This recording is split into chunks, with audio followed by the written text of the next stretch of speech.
When did you? When did you? When did you? When did you? So, my story kind of comes from my first relationship with a girl. It was my sophomore year in high school, and it was my first girlfriend. Woo woo! First relationships. They always crash and burn. No, but so me and the girl had classes that were right next door to each other. They were cooking classes, and I was involved in student council pretty much the end of my sophomore year throughout high school. So I was like this with my teachers. So I was always like the prize class clown that like knew when to stop, could make the teachers laugh, make the kids laugh. So I was cool with everybody. So my teachers loved me, classmates loved me. I really didn't have a problem with anybody. But when I got my first girlfriend, the first teacher who realized we were dating were our teachers who were our cooking classes. They're next door, so of course, we're holding hands. We kiss right before we go to class. First relationships, we do dumb stuff. But our teachers were not really a fan of it. And before we dated, nobody really knew. No one really knew teacher-wise. Like, I had friends who knew, and I had classmates who knew. But teacher-wise, no one really knew. So when we started dating, of course, I finally got comfortable with, holding hands. I mean, we're right next door. Our classes are literally right next door. So why would I not hold her hand? But it started to get a little bit uncomfortable for my teachers, to the point where in class, when my other classmates and friends were like, oh, how's your girl, blah, blah, blah. Or, yeah, we saw y'all real cute. There's always that one cute girl couple. She's like, nobody wants to hear about y'all's little relationships. And she used y'all as like a blanket for everybody's relationship. But if anybody else talked about the relationship, it wasn't a problem. At the time, I didn't really acknowledge that was her trying to silence the conversation that she didn't want to have in her classroom or want to hear at all. So I kind of brushed it off. I was like, all right, that's just her being her. She mad because, first of all, this class couldn't cook or anything, and we were bad. So I was like, she just mad because we bad today. We can't cook. She done took away a lab. I'm just like, that's her being her. Until my junior year, after me and the girl broke up, I was still very cool with all my teachers, like I said before. So I go and I visit her, as I do all my teachers. I'm like, hey, how you doing? She's like, oh, yeah, you came and visited me, hugs me real tight. Like I said, I was one of her favorite students.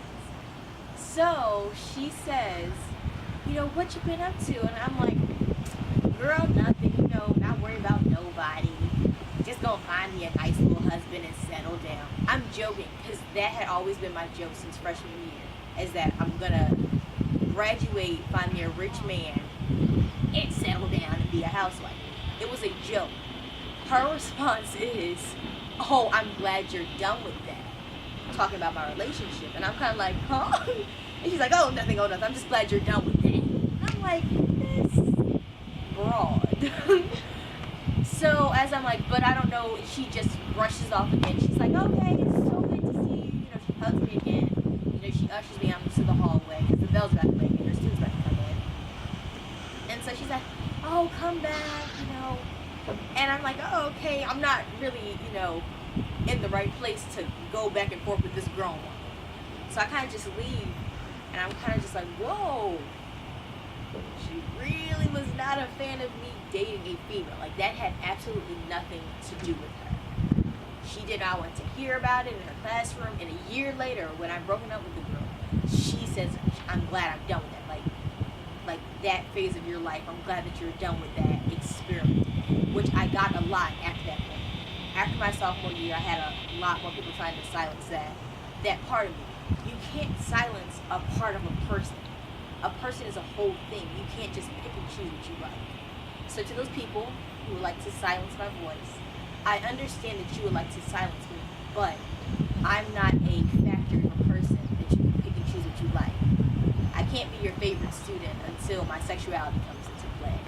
Or I can't be your favorite friend until those little gay tendencies pick up. I'm a one and done type of thing. It's you like all of me or you like none of me.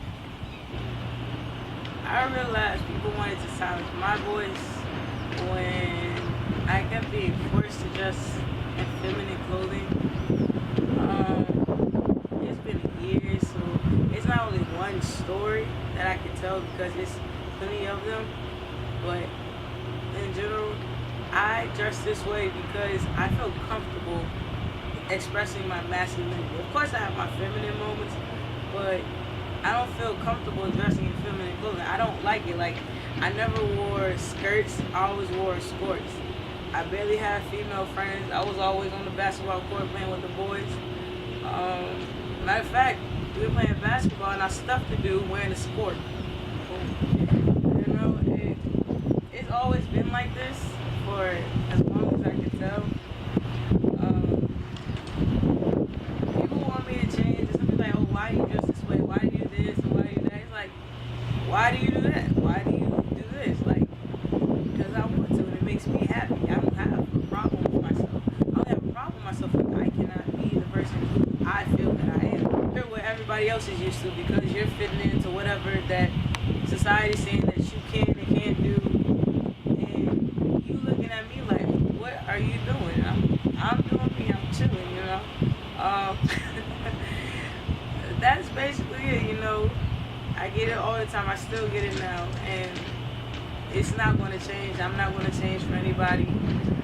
I've tried it, and during that, I went into depression, and I went into it for years, so it was the hardest thing I had to do. And not only because of how I dressed, because I couldn't express myself. Black Christian family, South, respected family, you know, it's hard to fathom that, oh, you got a black, you're black, you're in the South, you're gay, and you dress like a boy. That's like 4 things that a lot of people can't handle. So people try to silence me by telling me to do this and telling me to do that, or you need to look like this, or you need to look like that, and that's not what I am. I'm cool with being it, you know. I'm cool with being different because you'll remember me. You don't remember everybody else that looks like everybody else. You remember the person that doesn't look like everybody else. That's it. Y'all gonna remember me. I understand that people want to silence me, but that's not gonna happen. And I'm sorry that you feel however you want to. I can't help it. I'm not affecting your life at all. All you're doing is just looking at me. You have no interaction with me. So I'm sorry that if looking at me ruins your day, because sometimes looking at me, it just brightens everybody else's day. So thank you guys for watching our When Did You? This is the first installment of a series that M.O.S.A.I.C will be having. Once again, please subscribe below. Follow our Instagram, our Twitter, emails if you want to. Follow our Snapchat so you can see behind the scenes of our videos before they even get released. We'll see y'all later.